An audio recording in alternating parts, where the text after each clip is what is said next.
When growing up, we leave parts of us behind, parts that were crucial to our character that made us who we are. The part that tends to get left behind is the inner child within us.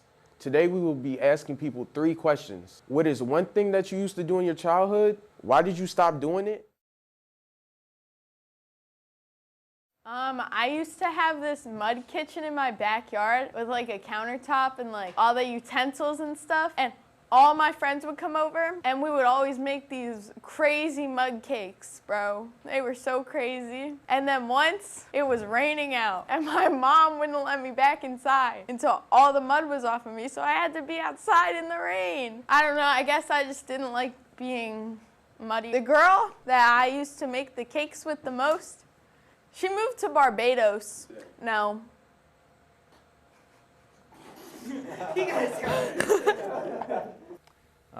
Well, every Friday my family would play Wii Sports Bowling, like all together. And that was like a weekly thing that we did, and that was really fun. Yeah, just like those family events were a big part of my childhood, and just growing up and being spending time with family. I start to grow up. My brother starts to grow up. We're not really interested in those types of things anymore. You get into that age where you're like, you want to do more. I guess you've explored, more stuff to do, and I guess we just grew out of it. I think so. Yeah. I mean, I think I've had sort of like the same sort of expectation for my future, and yeah. I mean, I think depending on the age, I think if he saw where I was today, I don't think he'd think it was too bad. I used to play outside until the street lights came on, and we used to play like manhunt a lot. And I also used to like play with Orbeez like a lot. Like I used to have the Orbeez foot massage thing, and I used to put my feet in the Orbeez, and yeah. I don't play with Orbeez no more. I just don't play with Orbeez. And as far as being outside, I stopped doing that because I be on my phone a lot. Like when I go outside, it's different than how it used to be back then. I go outside, I'm usually driving and going to a place. When I was younger, I used to just go outside to be outside with my friends. How do you work today? Yeah, I would hope so. I used to be obsessed with Starfall. I love playing the game. Like the hand is on my shoulder. I can show you why. I like the pumpkin game and the body part one. The one that's like, my hand is on my shoulder. I can show you why. Yeah, and I used to have like a lot of like the little Zillow stuffies. The ones you could like. Zillow? I forgot what they're called, but they're like the little pillow stuffies. Let's redo that. Yeah, what is it called? Pillow pets? Yes, I literally still have mine. It's like so ugly though. But yeah, I used to have a pillow pet. If I ever get the chance, I'll probably play it again if it's not like shut down. And I stopped playing Starfall because I got a lot of homework. Definitely. I feel like I'm much of a better person now than I was when I was younger. I used to play outside with my friends a lot and not be online, because I grew up. Not as much because I'm really busy with school and sports and after school clubs. I don't do any of those. Yes, she would love who I became today. She is now a very smart and talented individual, and she's getting her permit. Good morning, good afternoon, or whatever time zone y'all are currently in right now.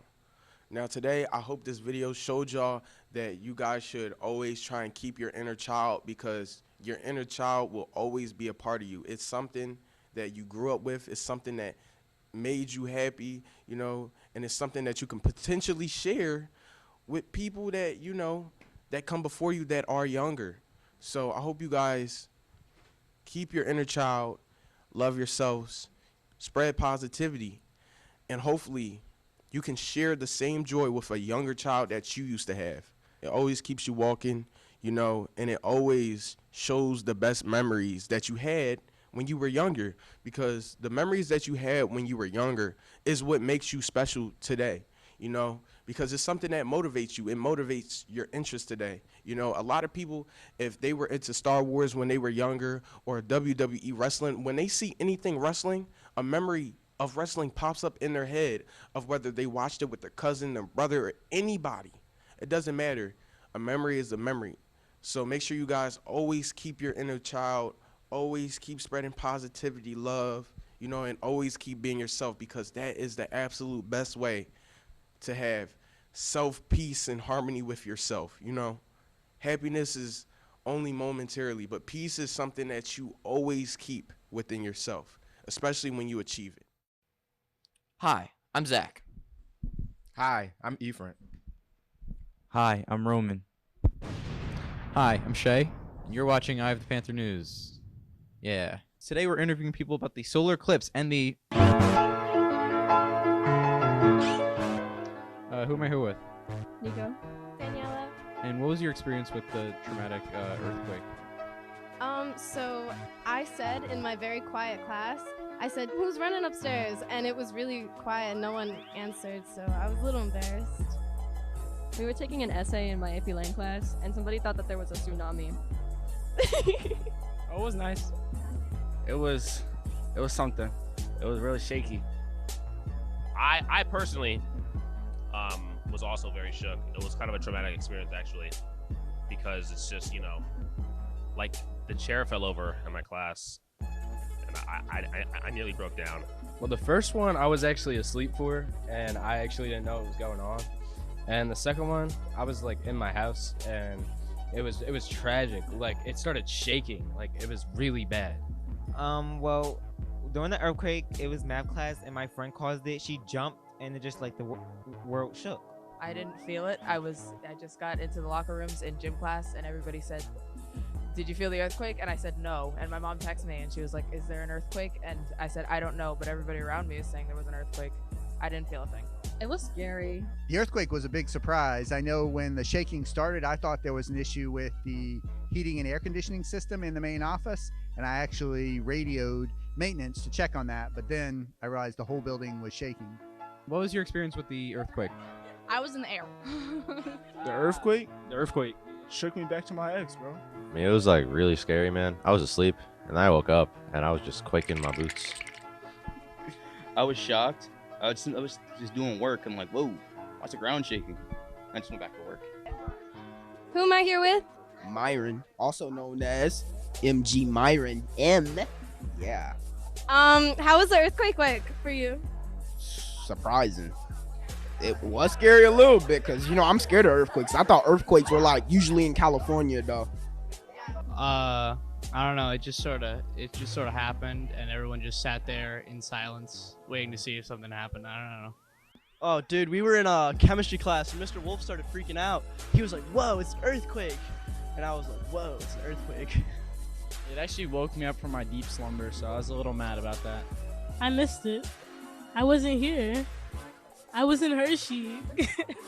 I didn't feel the earthquake. I feel so left out.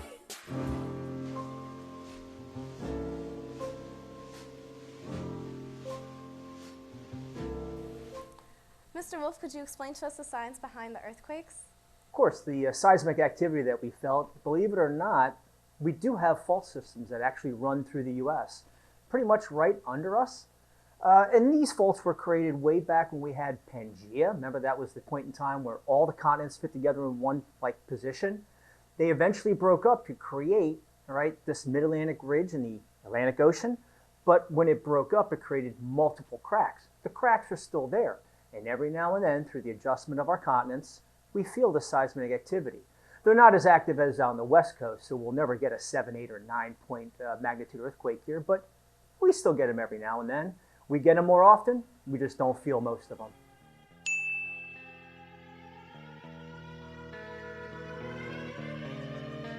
How was the solar eclipse like yesterday? I thought the world was gonna end. That's it. Underwhelming. Not much really happened. I saw it for like 2 minutes, and then it like went away, and I didn't look at it again. I was looking at it through the clouds, you know, without the glasses, because I couldn't see with the glasses on, and then my eyes started hurting, so I had to go inside. But it was pretty cool while it lasted, you know. I thought it was gonna be pitch black outside. They lied. It was not dark. It was barely dark. Like, They what? said the whole sun was going to get covered, and it didn't. Boring. No, it was really good. My family went all the way up to Burlington, Vermont, so we could get like 100% totality. Let me show you the picture. I kind of expected a little more. I thought it was going to get like darker, but it just looked cloudy outside. So. Did you do anything for the solar eclipse? I went outside with my grandmother. I was here at school. I posted on Instagram a couple pictures of what we could see here. Unfortunately, right as the maximum eclipse was starting, clouds moved in, so we couldn't see that. I mean, it was really nice. I got to see it with my family, specifically my brother and stuff. It was pretty fun. You know, my like whole family came in. We like had like little picnic thing. It was cool, and it was like low key orange from my point of view. I did look at the sun, but that was on accident. I was traveling when it happened, so like I pulled over to a gas station and I watched it. It was pretty cool, but the clouds got in the way. Well, actually, I forgot to watch it. I went home, went to bed, and I woke up at 6 o'clock. So It was fun. It was really cool. It's the second one I've seen, so. Yeah, I went to see it with my mom and my cousin, and it was great. It was very fun. It looked cool. Did you look directly into it? No, I didn't look directly into it. It did look cool, and I think I got a better experience than everyone else who wore glasses, because I got it, I got it in its original form. The solar eclipse was like really bright. I had looked at it a couple of times without my glasses, cause like it was like I was like, why not? I was on my way back from Pitt, and so we stopped at a rest stop and we put a sleeping bag down and we sat, and it was cold and it was cloudy and it got slightly dim. I kind of low-key didn't see anything because it was really cloudy. So. Oh wow! So I was looking at it. I was like, whoa, the sun's gone. It was gone. I'm not gonna lie. Teddy, how was the solar eclipse for you? The clouds were in the way, so I couldn't really get a good picture. It was I only seen some of it. I didn't see all of it though. Thank you. And then could you also explain the science behind the solar eclipse? Yeah, so the solar eclipse, remember, our moon is stationary. So it doesn't actually rotate. It stays in one place, all right? Kind of moves around the Earth, but in one position. That's why when we look up, we see the same side every night. Now, what happens is as our moon and Earth are moving through, they're kind of like orbit around the sun. That's independent of the sun. At some point, the sun and the moon are going to cross where the moon will be in between each other. And that happens every year, but at a different location. Because remember, our Earth is not actually traveling along a straight path. It is also wobbling, and it changes its trajectory and course as it goes around the sun. And so that solar eclipse happens every year, but in a different place. US this year. Next year, actually, it's in Spain, Portugal. You should go there and check it out. My name is Shay. I'm Danny. And this has been Eye of the Panther News.